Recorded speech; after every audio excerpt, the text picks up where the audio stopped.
सोचो जरा तुम बोर्ड के एग्जाम्स हो और तुम्हारा पेपर जब स्कैनिंग मशीन में स्कैन होने के लिए जाए, बिल्कुल स्कैनिंग मशीन उस पेपर को स्कैन ना करे और जब तुम्हारा रिजल्ट आए और तुम फेल हो जाओ तो तुम पे क्या गुजरेगी।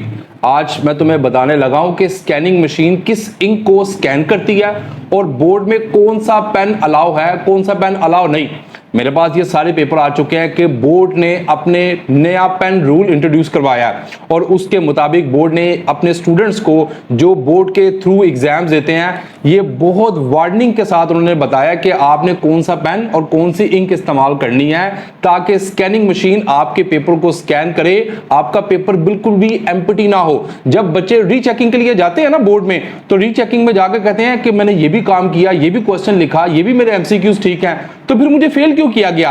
क्योंकि स्कैनिंग मशीन ने आपकी इंक को स्कैन नहीं किया। आपने कौन से पेन इस्तेमाल किए, बोर्ड ने ममनू करार दिए हैं कि आपने ये वाली इंक और ये वाले पेन इस्तेमाल नहीं करने। वो कौन से हैं आप भी सुन लें। हो सकता है कि आप लोगों में कोई इंटरमीडिएट यानी कि फर्स्ट ईयर सेकंड ईयर की तैयारी कर रहा हो और हो सकता है कोई 9-10 की तैयारी कर रहा हो, मैट्रिक की, तो आप लोग सारी तैयारी कर लो और एक छोटी सी गलती जो है वो आपके फ्यूचर को तबाह कर दे। देखो हुआ क्या, अली नाम का एक स्टूडेंट था, वो बोर्ड एग्जाम्स में जब पेपर देने के लिए गया, उसने सारा पेपर जब गो थ्रू किया, उसको सारा पेपर आता था बिल्कुल आपकी तरह। जैसे ही वो लिखने लगा, उसने अपना ऐसे जेल पेन निकाल कर जेल पेन से उसने लिखना स्टार्ट कर दिया। लिखने ही लगा था कि अभी एग्जामिनर ने आके उससे कहा कि भाई तुम जेल पेन क्यों इस्तेमाल कर रहे हो। उसने बताया कि जी मैं सारा साल जेल पेन से प्रैक्टिस करता रहा हूं और जेल पेन से ही मैं लिखता हूं। तो उन्होंने बताया कि बोर्ड के अंदर जेल पेन जो है ये अलाउ नहीं है। जेल पेन जब स्कैनिंग मशीन में आता है तो जेल जो है वो रिमूव हो जाता है और स्कैनिंग मशीन जो है वो जेल को बिल्कुल भी डिटेक्ट नहीं करती और आपका पेपर स्कैनिंग मशीन में स्कैन नहीं होता। तो सोचो जरा, रिजल्ट आए और तुम फेल हो जाओ। स्टूडेंट्स क्या करते हैं कि सारा साल जो है वो बॉल पेन से काम लिखते रहते हैं, लेकिन जैसे ही पेपर देने जाएं तो कोई आकर ऐसे ही रूमर, कोई गलत खबर उनको दे देता है कि भाई आप ऐसा करो कि इंक पेन इस्तेमाल करो। तो वो क्या करता है कि अपनी प्रैक्टिस जो उसने की होती है उसको छोड़कर वो इंक पेन की तरफ आ जाता है। इंक पेन क्या करता है कि पेपर को खराब कर देता है, उसके ऊपर स्मजेस, धब्बे आ जाते हैं और इंक पेन जो होता है उसकी इंक पेपर के ऊपर फैलने का खतरा भी होता है, जिस वजह से आपका पेपर स्पॉइल हो सकता है। अगर इंक खराब होगी और स्कैनिंग मशीन ने उसको स्कैन ही ना किया तो फिर आप क्या करोगे? इसलिए बोर्ड ने कहा है कि आपने इरेजेबल जितने भी जेल पेन है वो नहीं इस्तेमाल करने, इरेजेबल इंक या मैजिक इंक। मैजिक इंक क्या होती है कि उससे आप रिमूव भी कर सकते हैं, रिमूव करके उसके ऊपर दोबारा लिख सकते हैं। तो स्कैनिंग मशीन क्या करती है, जो रिमूव होया होता है उसको भी स्कैन कर लेती है। तो जब डबल स्कैन हो जाता है, इससे आपके मार्क्स होते हैं वो कट जाते हैं, वो तो स्कैनिंग मशीन में बिल्कुल भी नहीं आएंगे। तो अब बोर्ड ने बताया कि ना आपने इंक पेन इस्तेमाल करना है, ना आपने जेल पेन इस्तेमाल करना है और ना ही आपने मैजिकल जो कलर पेन है उसको भी बोर्ड ने बिल्कुल बैन कर दिया स्टूडेंट्स की बेहतरी के लिए। तो बोर्ड ने अपने रूल्स के अंदर बताया गया कौन से पेन इस्तेमाल करने हैं।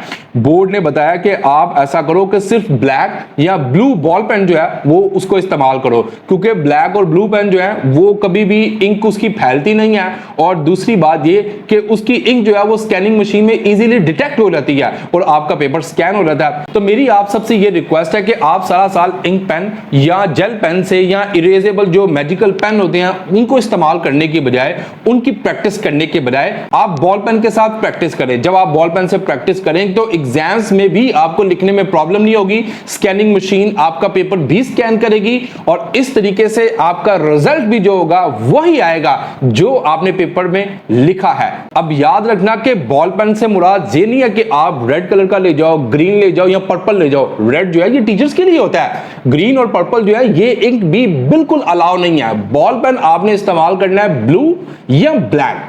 बोर्ड की जानिब से स्पेशल वार्निंग दी गई है, स्पेशल नोटिस जारी किया गया स्टूडेंट्स को कि स्टूडेंट्स आपने सिर्फ और सिर्फ ब्लैक या ब्लू इंक को ही इस्तेमाल करना है। तो इसलिए ब्लैक और ब्लू इंक आपने बॉल पेन की इस्तेमाल करें जो ना फैलेगी, ना इरेजेबल होगी और उसको स्कैनिंग मशीन आसानी के साथ डिटेक्ट भी कर लेगी। तो स्टूडेंट्स पूछते हैं कि सर कौन सा बॉल पेन अच्छा है, कौन सा बॉल पेन इस्तेमाल करें। तो बोर्ड ने इसकी कोई ऑफिशियली लिस्ट अनाउंस नहीं की, लेकिन मैंने अपने तौर पर अपने एक्सपीरियंस से कुछ पेन जो है उनको इस्तेमाल इस्तेमाल किया, ये मेरे पास पड़े हैं।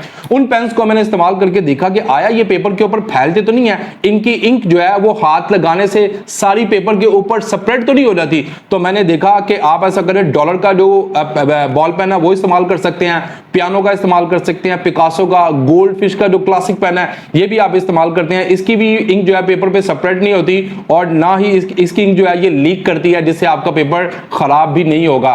और अगर आपको लेसन नहीं याद होता कि लेसन को किस तरह याद किया जाए, लेसन याद करने का तरीका कार क्या है, इस वीडियो के अंदर मैंने बताया कि 2 मिनट के अंदर आप लेसन को किस तरीके से याद कर सकते हो। इस वीडियो का लिंक जो है वो आपको नीचे डिस्क्रिप्शन में भी मिल जाएगा। मजीद study motivation, educational tips, exam tips और स्टडी हैक्स के लिए इस चैनल को सब्सक्राइब कर लो।